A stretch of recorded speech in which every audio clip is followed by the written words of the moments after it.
പത്തരമാറ്റ് ഇന്നത്തെ എപ്പിസോഡിലേക്ക് എല്ലാ പ്രിയപ്പെട്ടവർക്കും സ്വാഗതം. തുടക്കത്തിൽ തന്നെ കാണുന്നത് അനന്തപുരിയിൽ വലിയ സംഘർഷം നടക്കുന്ന കാഴ്ചയാണ്. നവ്യ മൂർത്തി സാറിന്റെ മുഖത്ത് നോക്കി പൊട്ടിത്തെറിച്ചുകൊണ്ട് പറയുകയാണ്, എനിക്ക് ആരോടും ഒന്നും പറയാനില്ല. ഇപ്പോൾ ദേ മുത്തശ്ശിയുടെ കൊച്ചുമോൻ എൻ്റെ അനിയത്തിയുമായി ചേർന്ന് ദേ ഇവനെ വിളിച്ച് ഭീഷണിപ്പെടുത്തി എന്നെ പരസ്യത്തിൽ വിടരുത് എന്ന് പറഞ്ഞു. അതിനിപ്പോൾ ആര് പറഞ്ഞാലും ഞാൻ അനുസരിക്കില്ല. അത്രയും കേട്ടപ്പോൾ നയന തിരിച്ചടിക്കുകയാണ്, അങ്ങനെയൊന്നും പറയണ്ട, ചേച്ചി അനുസരിക്കും. കാണണോ അത്? നയനയുടെ അപ്രതീക്ഷിതമായ സംസാരത്തിൽ എല്ലാവരും ഒന്ന് ഞെട്ടുന്നുണ്ട്. ഉടൻ തന്നെ നയനെ വിലക്കിക്കൊണ്ട് ദേവയാനി മോളെ എന്ന് വിളിക്കുന്നുണ്ട്. ഉടനെ നവ്യ പറയുകയാണ്, അവൾ പറയട്ടെ, അകത്തുള്ളതെല്ലാം പുറത്തേക്ക് വരട്ടെ. ഈ സമയത്ത് മൂർത്തി സാർ നയനയുടെ മുഖത്തേക്ക് നോക്കി ഒന്നും പറയാൻ പാടില്ല എന്ന് നിഷേധാത്മകമായ അർത്ഥത്തിൽ തലകൊണ്ട് ആംഗ്യം കാട്ടിക്കൊണ്ട് സൂചിപ്പിക്കുന്നുണ്ട്. വീണ്ടും നവ്യ പറയുകയാണ്, എന്തിനാ മനസ്സിൽ വെച്ചുകൊണ്ട് നടക്കുന്നത്?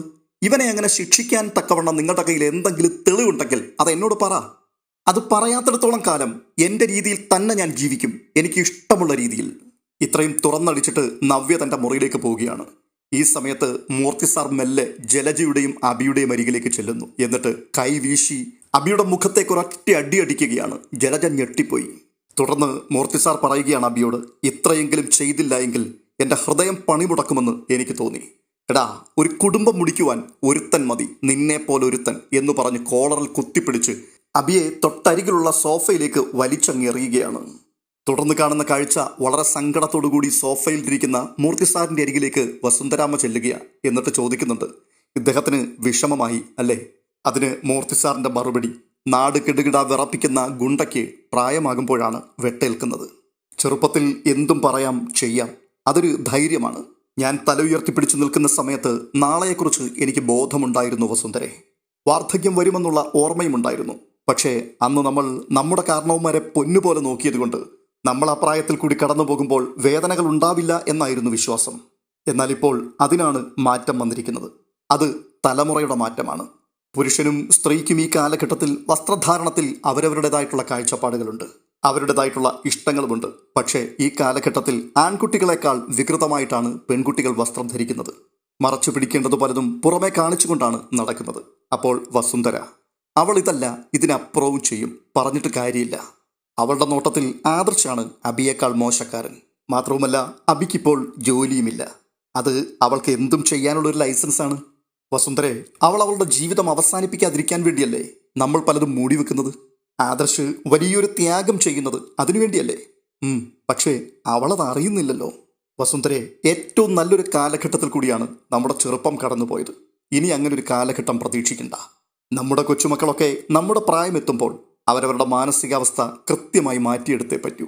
അന്ന് വലിയൊരു രോഗം വന്നിട്ട് മാറിപ്പോയത് ഇപ്പോൾ എനിക്ക് തീർത്താൽ തീരാത്ത സങ്കടമുണ്ട്. അയ്യോ, എന്തിനാ ഇങ്ങനെയൊക്കെ സംസാരിക്കുന്നത്? എടോ, മനുഷ്യന് മരിക്കുവാൻ ഒരു പ്രായമുണ്ട്. അന്ന് മരിച്ചില്ലെങ്കിൽ നമ്മളെ സ്നേഹിക്കുന്നവർ പോലും പിന്നീട് നമ്മുടെ മരണം ആഗ്രഹിക്കും. അങ്ങനൊരവസ്ഥയിലേക്ക് എത്തുന്നതിന് മുൻപ് ഭഗവാനിൽ ലയിക്കുന്നതാണ് നല്ലത്. ഇത്രയും പറഞ്ഞിട്ട് മൂർത്തി സാർ അവിടെ നിന്ന് എഴുന്നേറ്റ് പോവുകയാണ്. തുടർന്ന് കാണുന്നത് അനിയും നവീനും തമ്മിൽ ഒരു റെസ്റ്റോറൻറ്റിൽ കൂടിക്കാണുന്ന കാഴ്ചയാണ്. റെസ്റ്റോറൻറ്റിൽ അനിയെ കാത്തിരിക്കുന്ന നവീൻ്റെ അരികിലേക്ക് അനി ചെന്നിട്ട് ചോദിക്കുന്നുണ്ട്, എടാ, നീ ബീച്ചിലേക്ക് വരാൻ പറഞ്ഞിട്ട് പിന്നെന്താണ് പ്ലാൻ മാറ്റിയത്? എടാ, ഇവിടെ കുറച്ച് കാം ആൻഡ് ക്വയറ്റാണ്. ഓക്കെ, എന്തായാലും നീ വിളിപ്പിച്ച കാര്യം പറ. അപ്പോൾ നവീൻ, വിളിപ്പിച്ച കാര്യം നിനക്കറിയാലോ? ആ അറിയാം, പക്ഷെ നീ ആ പെൺകുട്ടി ആരാന്നങ്ങ് പറ. എടാ, അത് പിന്നെ എൻ്റെ അമ്മ വക്കീലന്മാരെയും പോലീസുകാരെയും പ്രോത്സാഹിപ്പിക്കില്ല എന്ന് നിനക്കറിയാലോ. ഓക്കെ, അപ്പോൾ അതിലാരോ ആണെന്ന് ഇപ്പം എനിക്ക് മനസ്സിലായി. അതേടാ, എൻ്റെ മനസ്സിലുള്ളത് ഒരു പോലീസ് ഓഫീസറാണ്. അപ്പോൾ കാര്യങ്ങൾ എളുപ്പമായല്ലോ. അങ്ങനെയാണെങ്കിൽ നമുക്ക് നന്ദുനെ കൊണ്ട് ഒരു അന്വേഷണം നടത്താം. പെൺകുട്ടിയുടെ ഡീറ്റെയിൽസ് എടുക്കാൻ പറയാം. അല്ല, ഇത് അവളുടെ മുകളിലുള്ള ഓഫീസർമാരാരിലും ആണോ? അല്ലടാ, ഇതൊരു വനിതാ SI ആണ്. ഓ, അത് ശരി. ഞാൻ കരുതി നീ ഒരു പോലീസ് ഓഫീസറെ സ്നേഹിക്കുന്നു എന്ന് പറഞ്ഞപ്പോൾ കുറഞ്ഞപക്ഷം ഒരു DYSPയോ അല്ലെങ്കിൽ SP റാങ്കിലുള്ള ആരെങ്കിലും ആയിരിക്കുമോ എന്നായിരുന്നു. നിന്റെ ഒരു ഫാമിലി സ്റ്റാറ്റസ് വെച്ചിട്ട് അതായിരുന്നു സാധ്യത കൂടുതൽ. ഏയ്, ഞാൻ ഫാമിലി സ്റ്റാറ്റസ് ഒന്നും നോക്കിയില്ലടാ. ഞാനുമായിട്ടും എൻ്റെ കുടുംബവുമായിട്ടും ഒത്തുപോകുന്നൊരു പെൺകുട്ടി, അത്രമാത്രമേ ഞാൻ ഉദ്ദേശിച്ചുള്ളൂ. ഓക്കെ, ഇതിപ്പോൾ കാര്യങ്ങൾ കേട്ടിട്ട് നിസ്സാരമാണ്. അല്ല, നിനക്ക് നേരത്തെ അറിയാവുന്ന പെൺകുട്ടിയാണോ? അതെ, നന്നായിട്ട് അറിയുന്ന പെൺകുട്ടിയാണ്. അതുകൊണ്ട് അവളുടെ ഫാമിലി ബാക്ക്ഗ്രൗണ്ട് ഒന്നും അന്വേഷിക്കേണ്ട യാതൊരു കാര്യവുമില്ല. ഓക്കെ, അപ്പോൾ ഞാനും മുത്തശ്ശനും ആദർശേട്ടനും കൂടി നിന്റെ അമ്മയും മുത്തശ്ശനെയും കാര്യങ്ങൾ പറഞ്ഞങ്ങ് സമ്മതിപ്പിച്ചാൽ മതിയല്ലോ. എടാ, മുത്തശ്ശൻ്റെ കാര്യം പ്രശ്നമില്ല, അമ്മയും അച്ഛനുമാണ് പ്രശ്നം. കൂടുതലും പ്രശ്നം അമ്മയാണ്. അറിയാം. ഒരു കാര്യം ചെയ്യാം, മുത്തശ്ശനെയും മുത്തശ്ശിയും വലിയമ്മയും കൂടെ ഞാൻ അങ്ങോട്ട് പറഞ്ഞുവിടാം. അവർ വന്ന് നിന്റെ അമ്മയോട് സംസാരിക്കട്ടെ. എന്തായാലും ആദ്യം നീ പെൺകുട്ടി എവിടെയുള്ളതാണെന്ന് പറ. എടാ, പെൺകുട്ടി ഇവിടെ അടുത്തൊക്കെയുള്ള ആൾ തന്നെയാണ്, നമുക്ക് അറിയാവുന്ന ആളാണ്. ആഹാ, അറിയാവുന്ന പെൺകുട്ടിയാണോ? ആരടാ അത്?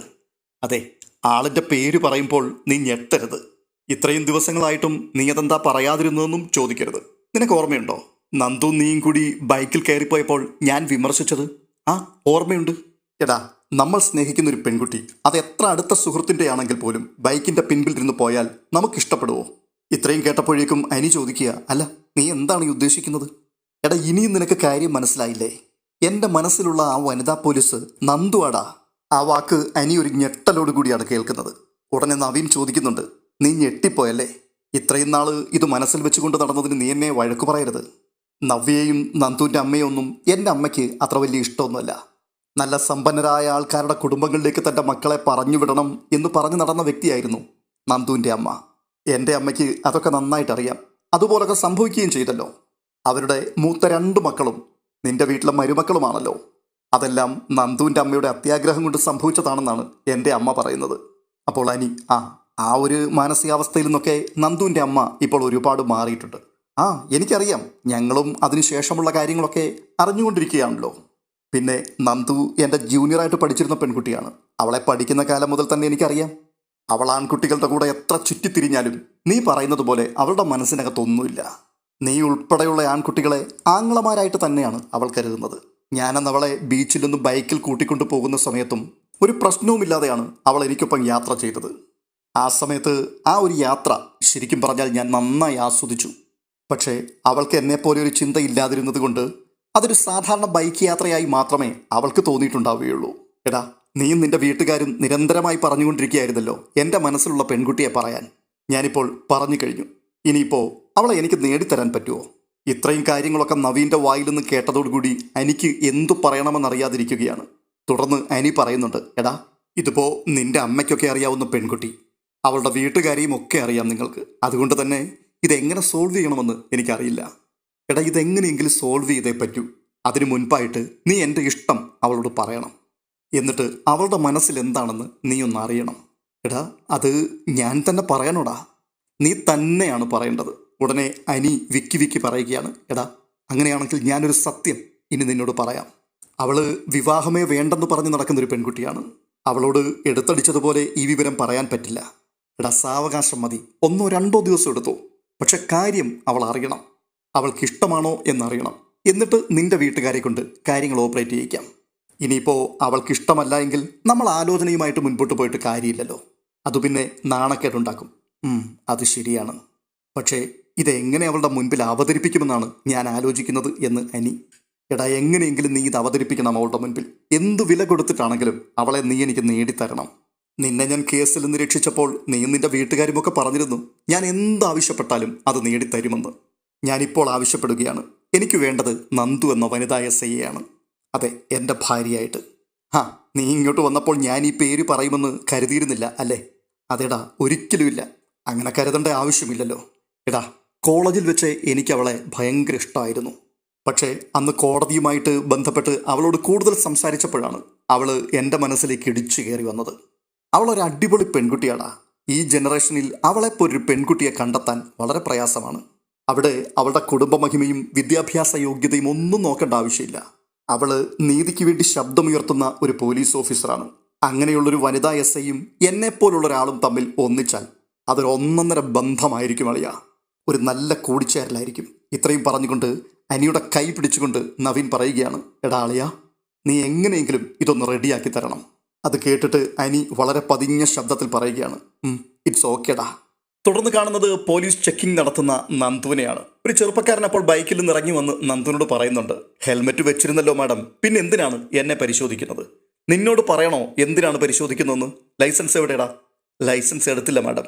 ഹെൽമെറ്റ് വെച്ചവർക്ക് ലൈസൻസ് ഇല്ലാതെ വാഹനം ഓടിക്കാൻ പറ്റുമെന്ന് നിന്നോട് ആരാണ് പറഞ്ഞത്?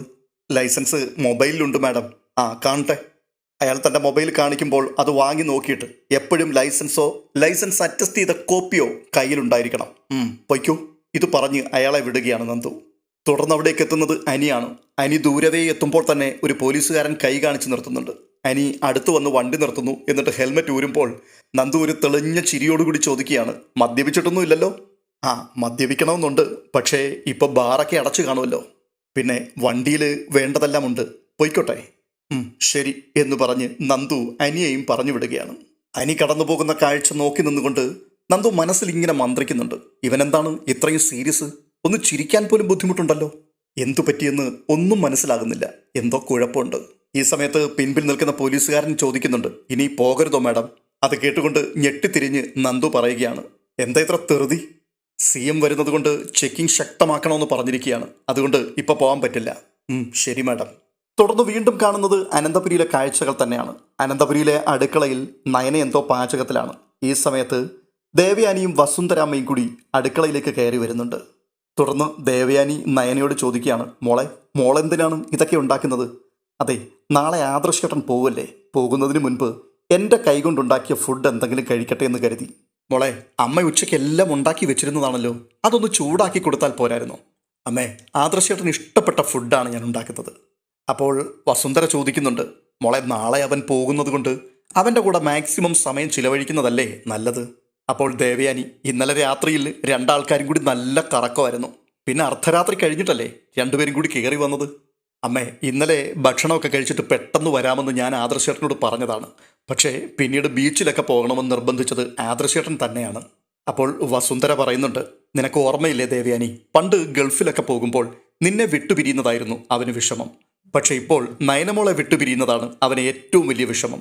അമ്മേ, അന്നൊക്കെ അവൻ പോയാൽ 1-2 ദിവസം കഴിയുമ്പോൾ ഇങ്ങ് തിരിച്ചു വരുമായിരുന്നല്ലോ. ഇതിപ്പോൾ ആദ്യമായിട്ടാണ് 2 ആഴ്ച മോൻ മാറി നിൽക്കുന്നത്. അതിന് വസുന്ധര, അവൻ പോയില്ലെങ്കിൽ കാര്യം നടക്കും.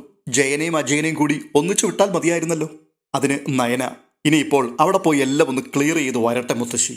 തുടർന്ന് നയന പാചകം ചെയ്ത ഭക്ഷണം അതിൻ്റെ ടേസ്റ്റ് നോക്കുവാൻ വേണ്ടി ദേവയാനിക്ക് അല്പം കൊടുക്കുന്നുണ്ട്. ദേവയാനി അത് വായിൽ വെച്ചതിന് ശേഷം പറയുന്നുണ്ട്, നന്നായിട്ടുണ്ട്. മോൾ എന്തായാലും പോയി അവനെ ഈ വിളിച്ചുകൊണ്ട് വാ. ഇത് പറഞ്ഞ് നയനെ അവിടുന്ന് പറഞ്ഞു വിടുകയാണ്. നയന പോയി കഴിയുമ്പോൾ വസുന്ധര പറയുന്നുണ്ട്, പാവം, അവൾക്ക് നല്ല വിഷമമുണ്ട്. തുടർന്ന് കാണുന്ന കാഴ്ച, ഏകനായി ചിന്തിച്ചുകൊണ്ടിരിക്കുന്ന അനിയുടെ ഫോണിലേക്ക് പെട്ടെന്ന് കോള് വരികയാണ്. താൻ ഞെട്ടി എഴുന്നേറ്റ് ആ ഫോൺ എടുക്കുന്നു. നന്ദുവിൻ്റെ കോളായിരുന്നു. നന്ദു അനിയോട് ചോദിക്കുന്നുണ്ട്, എടാ, നിന്നെ ഇന്ന് വഴിയിൽ വെച്ച് കണ്ടപ്പോൾ എന്തോ കുഴപ്പമുള്ളതുപോലെ തോന്നിയല്ലോടാ. നിന്നെ പതിവായി കാണുമ്പോൾ നിന്റെ മുഖത്തുള്ള ആ സന്തോഷമൊന്നും ഇന്ന് കണ്ടില്ല. അത് ബിസിനസിൻ്റെ കുറച്ച് ടെൻഷനിലൊക്കെയാണ് വന്നത്. എന്നാലും നീ എന്നെ കാണുമ്പോൾ ആ ടെൻഷനൊക്കെ വിട്ടുകളയുന്നതാണല്ലോ. അല്ല, ഇന്ന് വിട്ടുകളയാൻ പറ്റാത്ത കുറച്ച് ടെൻഷനിലൊക്കെ ആയിപ്പോയി. എടാ, ഇന്നേ നവീനേട്ടൻ എന്നെ വിളിച്ചിരുന്നു കേട്ടോ. ഇത്രയും കേൾക്കുമ്പോഴേക്കും അനിയൊന്ന് ഞെട്ടുന്നുണ്ട്. എന്നിട്ട് ചോദിക്കുകയാണ്, എന്നിട്ട് എന്താണ്, വെറുതെ വിളിച്ചതാ. പക്ഷേ പുള്ളിക്കാരൻ്റെ മനസ്സിൽ എന്തോ ഉണ്ട്. അങ്ങനെ സ്നേഹിക്കുന്ന പെൺകുട്ടിയെക്കുറിച്ച് പറയാനാണോ വിളിച്ചതെന്ന് അറിയില്ല. വെറുതെ എന്തൊക്കെയോ ചോദിച്ചിട്ടങ്ങ് വെച്ചു. അപ്പോൾ അനി, അല്ല, അവൻ്റെ മനസ്സിൽ അങ്ങനെ ഒരു പെൺകുട്ടി ഉണ്ടെങ്കിൽ അത് നിന്നെ വിളിച്ചല്ലല്ലോ പറയേണ്ടത്, എന്നെ വിളിച്ചല്ലേ. എടാ, നിനക്ക് ആ പെൺകുട്ടി ആരാണെന്ന് നവീനേട്ടൻ്റെ മനസ്സിൽ നിന്ന് പിടിച്ചെടുക്കാൻ കഴിയുന്നില്ലല്ലോ. ഒന്ന് സഹായിച്ചു കൊടുക്കടാ. ഒന്നുമില്ലെങ്കിലും നിന്നെ കേസിൽ നിന്ന് രക്ഷപ്പെടുത്തിയ ആളല്ലേ. അനാമിക എന്ന രാക്ഷസി നിന്റെ ജീവിതത്തിൽ നിന്ന് നാളെ ഒഴിഞ്ഞു പോവുകയാണെങ്കിൽ അതിൻ്റെ കാരണക്കാരൻ നവീനേട്ടൻ തന്നെയല്ലേ. അത് നീ മറന്നു പോകരുത്. എടി, നമുക്ക് ഒരുപാട് കടപ്പാട് അവനോടുണ്ടല്ലോ. എന്താ സംശയം, തീർത്താൽ തീരാത്ത കടപ്പാടുണ്ട്. അതുകൊണ്ട് തന്നെ നവീനേട്ടൻ ഒരു ആഗ്രഹം പറഞ്ഞാൽ നമ്മളെ കൊണ്ട് പറ്റുന്നതാണെങ്കിൽ അത് നമ്മളങ്ങ് ചെയ്തു കൊടുക്കണം. അത് കേട്ടിട്ട് അനി ചോദിക്കുകയാണ്, ചെയ്യാൻ പറ്റാത്തതാണെങ്കിലോ? അപ്പോൾ നന്ദു, അതെന്താടാ നീ അങ്ങനെ ചോദിച്ചത്? ഒന്നുമില്ല, ഞാൻ വെറുതെ ചോദിച്ചതാ. ഇനിയിപ്പോൾ അവൻ പറയുന്ന പെൺകുട്ടിയെ നമുക്ക് നേടിക്കൊടുക്കാൻ പറ്റുന്നില്ല എന്നുണ്ടെങ്കിൽ അത് ശരിയല്ല എന്ന് നീ പറയുമോ? അപ്പോൾ നന്ദു വീണ്ടും പറയുകയാണ്, അങ്ങനെ ചോദിച്ചാൽ ഇത്തിരി ത്യാഗം സഹിച്ചിട്ടാണെങ്കിലും ആ പെൺകുട്ടിയെ നവീനേട്ടന് നേടിക്കൊടുക്കാൻ പറ്റുമെങ്കിൽ നമ്മളത് ചെയ്യണം. പ്രത്യേകിച്ച് നീ. ശരിയടി, ഞാൻ ശ്രമിക്കാം. ഇനിയിപ്പോൾ അവൻ്റെ മനസ്സിൽ ഏത് പെൺകുട്ടിയാണുള്ളതെന്ന് ഒരു പിടിയില്ല. അവൻ്റെ വീടിന് പറ്റിയ പെൺകുട്ടി അല്ലെങ്കിൽ അവൻ്റെ അമ്മ സമ്മതിക്കില്ല. ഞാൻ പറഞ്ഞല്ലോ, തൻ്റെ അടികളായ പെൺകുട്ടികളെ ഒന്നും അവൻ്റെ അമ്മയ്ക്ക് ഇഷ്ടമല്ല. നിന്നെപ്പോലെ കാക്കിയിട്ടവരാണെങ്കിൽ പിന്നെ പറയുകയും വേണ്ട. അപ്പോൾ നന്ദു, അതൊക്കെ ആ അമ്മയുടെ വിവരക്കേടാണെന്ന് മാത്രമേ ഞാൻ പറയൂ. ഏത് ജോലിയാണെങ്കിലും നമ്മളെ നിയന്ത്രിക്കുന്നത് നമ്മുടെ മനസ്സാടാ. ഞാൻ നിന്റെ അടുത്തുനിന്ന് അകന്നു പോകാൻ ശ്രമിച്ചിട്ടും നീ എന്നെ വിട്ടുകളയാത്തതെന്താ? നിനക്കെൻ്റെ മനസ്സറിയാവുന്നത് കൊണ്ടല്ലേ. ഞാനൊരു പോലീസ് ഓഫീസർ ആകുന്നതിന് മുൻപാണ് നീ എന്നെ ഇഷ്ടപ്പെട്ടതും എന്നെ കല്യാണം കഴിക്കണം എന്ന് പറഞ്ഞു വാശി പിടിച്ചതും. പിന്നെ ഞാൻ കാക്കിയിട്ടത് എൻ്റെ തൊഴിലിൻ്റെ ഭാഗമായിട്ടാണ്. ഞാനൊരു പോലീസ് ഓഫീസറായി എന്ന് പറഞ്ഞ് എൻ്റെ സ്വഭാവത്തിന് മാറ്റം വരുമോ? എന്ന് വെച്ചാൽ ഒരു പോലീസ് ഓഫീസറെയാണ് അവൻ സ്നേഹിക്കുന്നതെങ്കിലും ഞാൻ അവളെ നേടിക്കൊടുക്കണം എന്നാണോ നീ പറഞ്ഞു വരുന്നത് എന്നുള്ള അനിയുടെ ചോദ്യത്തിന് സംശയം എന്താ? അത് നിന്റെ കടമയാണ്. അത് നിന്റെയും നിന്റെ വീട്ടുകാരുടെയും. ഞങ്ങളുടെ കുടുംബവുമായിട്ട് നവീനേട്ടന് നല്ല അടുപ്പമായതുകൊണ്ട് ഞാനും നയനേച്ചിയുമൊക്കെ ഈ കാര്യത്തിൽ ഞങ്ങളെ കൊണ്ട് പറ്റുന്ന സഹായം ഉറപ്പായിട്ടും ചെയ്തിരിക്കും. നമ്മളെല്ലാവരും മുൻപിൽ നിന്ന് വേണം നവീനേട്ടന്റെ കല്യാണം നടത്തിക്കൊടുക്കാൻ. അത് നമ്മളൊരു വാശിയായിട്ട് തന്നെ എടുക്കണോടാ. നന്ദുവിന്റെ ഈ സംസാരമെല്ലാം കേട്ടിട്ട് വല്ലാത്തൊരു അസ്വസ്ഥതയോടെ ശരിയടി, ഞാൻ നിന്നെ വിളിക്കാമെന്ന് പറഞ്ഞ് അനി ഫോൺ കട്ട് ചെയ്യുകയാണ്. തുടർന്ന് തളർന്നൊരു കസേരയിൽ ഇരുന്നു കൊണ്ട് അനി ഇങ്ങനെ ചിന്തിക്കുകയാണ്. നവീന്റെ മനസ്സിൽ നന്ദുവാണ് എന്ന് അവൾ അറിഞ്ഞു കഴിഞ്ഞാൽ ഉറപ്പായിട്ടും അവളും കൺഫ്യൂഷനിലാവും. കാരണം അവൻ നല്ലവനാണ്.